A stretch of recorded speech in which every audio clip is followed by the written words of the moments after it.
Lactose intolerance. Introduction.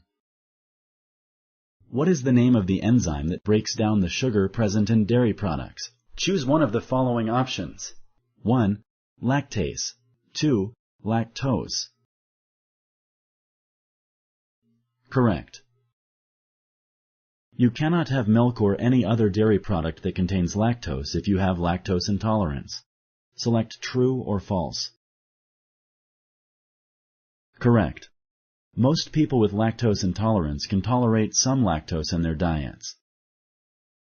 Symptoms of lactose intolerance may be less severe if a smaller amount of lactose food is eaten. Select true or false.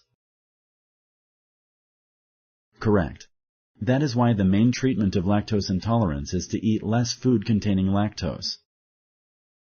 Yogurt has more lactose than milk. Select true or false.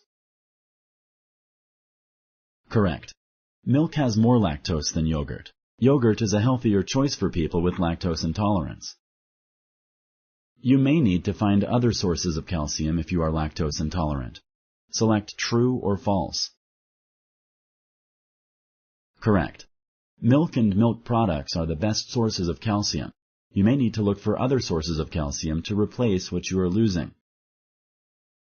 Thank you for using Explain.